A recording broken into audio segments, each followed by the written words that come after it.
Salam Bapak Mama, saudara-saudara yang saya kasihi dalam Tuhan kita Yesus Kristus. Jumpa lagi bersama saya Pendeta Robi Tunliu, dan di hari ini kita akan belajar dari kitab Yehezkiel pasal 18 ayat 1 hingga ayat yang ke-32 dengan tema hidup yang bertanggung jawab. Bapak Mama, saudara-saudara, salah satu sifat manusia yang mungkin saja ada di dalam diri Bapak Mama saudara dan saya, yaitu suka menyalahkan orang lain.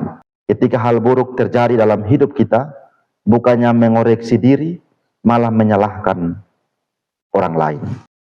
Hal yang sama juga dilakukan oleh bangsa Yehuda pada masa pembuangan di Babel. Ada satu kalimat sindiran yang mereka ungkapkan dalam ayat 2, ayah-ayah makan buah menta dan gigi anak-anaknya menjadi ngilu. Bapak saudara, kalimat ini menggambarkan pemikiran Yehuda bahwa apa yang sedang mereka alami, dalam hal ini hukuman atau kejatuhan ke tangan Babel, adalah karena kejahatan dari orang tua mereka ataupun nenek moyang mereka di masa lalu.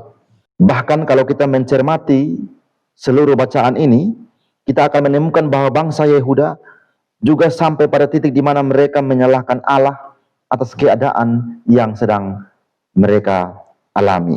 Namun lewat Yehezkiel, Allah ingin memberikan pemahaman kepada Yehuda. Allah ingin meluruskan, Allah ingin mengklarifikasi pemahaman mereka yang keliru.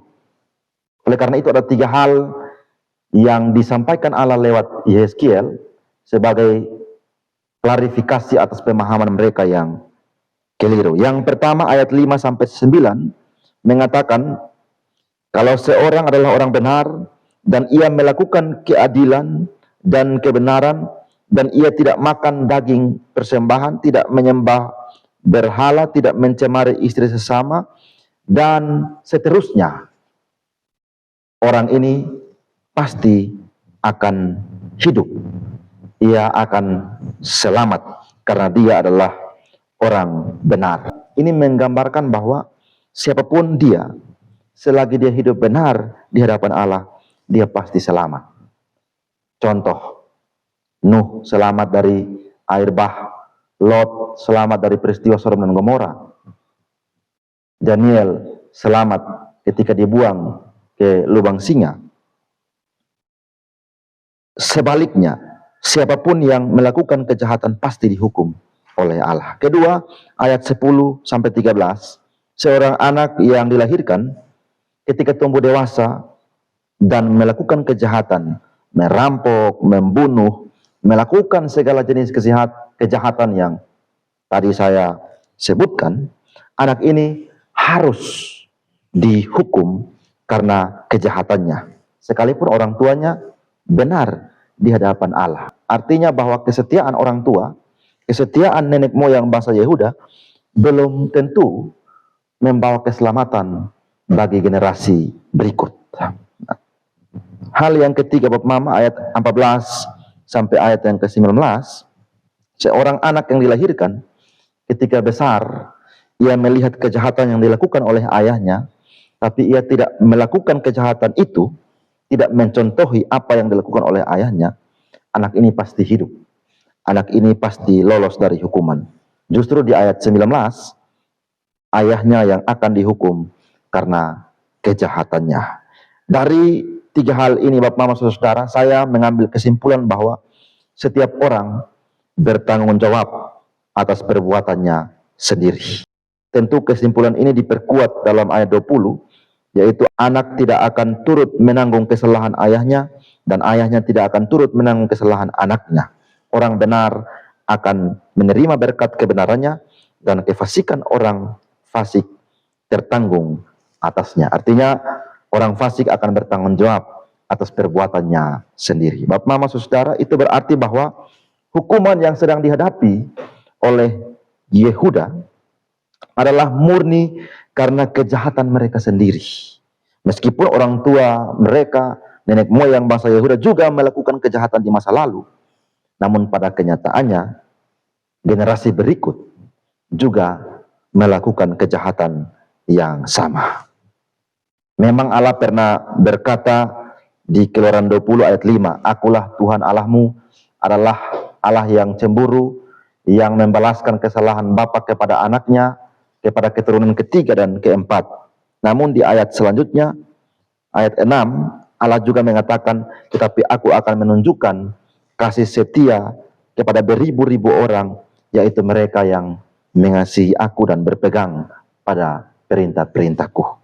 Artinya bahwa sekalipun Allah berniat membalaskan kesalahan orang tua kepada anaknya, kepada keturunan ketiga dan keempat, tetapi Allah akan mengasihi orang yang mau bertobat dan mengasihi Allah dan juga berpegang pada perintah-perintahnya.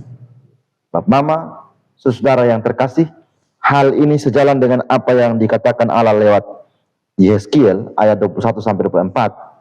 Jika seorang bertobat dari kejahatannya, Allah tidak akan mengingat-ingat kesalahannya lagi.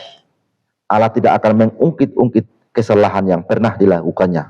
Namun sebaliknya, jika orang benar berbalik dari kebenarannya dan melakukan kejahatan, Allah tidak akan pernah mengingat-ingat kebenaran yang ia pernah lakukan.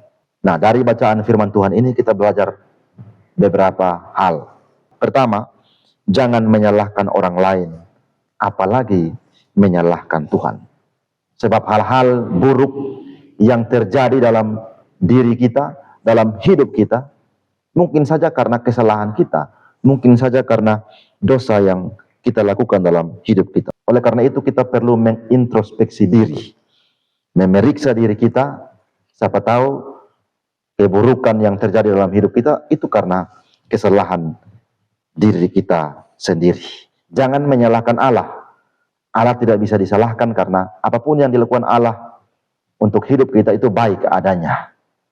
Karena itu sekali lagi, jangan sekali-kali menyalahkan Allah. Hal yang kedua, mungkin dalam kehidupan keluarga-keluarga Kristen, kita mendapati beberapa keluarga atau mungkin keluarga kita sendiri, di mana orang tua seperti setia, hidup benar, taat kepada Allah, tapi kehidupan anak-anaknya berbanding terbalik dengan kehidupan orang tuanya. Orang tua baik, benar, setia kepada Allah, tapi anak-anak suka mencuri, mabuk-mabukan, melakukan banyak kejahatan. Akhirnya kalimat buah jatuh tidak jauh dari pohonnya tidak berlaku, karena si anak lebih terpengaruh dengan hal-hal di luar sana. Ia tidak mengikuti apa yang dilakukan oleh orang tuanya. Karena itu, Bapak, Mama, Saudara, kita perlu belajar bahwa tiap orang tua perlu membimbing anak-anaknya agar hidup setia, benar di hadapan Allah. Orang tua yang baik harus mendidik anaknya agar ia juga setia seperti orang tuanya. Namun di sisi lain, kita mendapati ada keluarga yang anak-anaknya setia, benar, taat kepada Allah, tapi justru kehidupan orang tuanya berbanding terbalik dengan kehidupan anak-anaknya. Anak-anak setia, benar, taat, tapi orang tuanya justru melakukan banyak sekali kejahatan. Orang tua seperti ini seharusnya bersyukur karena dia melakukan kejahatan, tapi anaknya tidak mengikuti. Justru anaknya menghindari yang namanya kejahatan dan melakukan yang namanya kebaikan. Hal yang ketiga, masing-masing orang mempertanggungjawabkan perbuatannya di hadapan Allah. Apapun yang kita lakukan hari ini, entah itu kebaikan maupun kejahatan, semua mempunyai konsekuensinya tersendiri. Jikalau kita melakukan kebaikan, hidup kita pasti berkenan kepada Allah. Tapi ketika kita melakukan kejahatan, hidup kita pasti tidak berkenan kepada Allah. Karena itu tidak jarang Allah menegur kita, Allah menghukum kita dengan teguran-teguran yang kecil atau hukuman-hukuman yang kecil, sampai pada teguran dan hukuman yang besar. Mama, Saudara, hal yang keempat, sekalipun Allah menghukum orang-orang yang melakukan kejahatan, namun selalu ada kesempatan bagi setiap orang untuk dikasihi Allah. Kesempatan itu hanya didapatkan ketika seseorang bertobat, mau berbalik kepada Allah. Allah kita bukan hanya Allah yang menghukum, tapi Allah kita pengasih penyayang, Allah kita maha mengampuni. Ingat bahwa ketika seseorang bertobat, berbalik dari kejahatan menuju kebaikan, Allah tidak akan mengingat-ingat kejahatan yang pernah ia lakukan. Sebaliknya, seorang benar kalau melupakan kebenaran dan berbalik kepada kejahatan, maka Allah tidak akan pernah mengingat kebaikan, kebenaran yang pernah ia lakukan. Mungkin hari ini kita melakukan kejahatan besar. Mungkin hari ini kita sementara jauh dari Tuhan. Berusahalah kembali ke jalan yang benar. Berusahalah kembali ke jalan Allah. Allah pasti akan menerima kita kembali. Allah pasti akan mengasihi kita. Allah pasti akan melupakan kejahatan yang pernah kita lakukan. Karena Allah kita adalah Allah yang maha mengampuni. Tuhan memberkati kita dengan firman-Nya. Amin.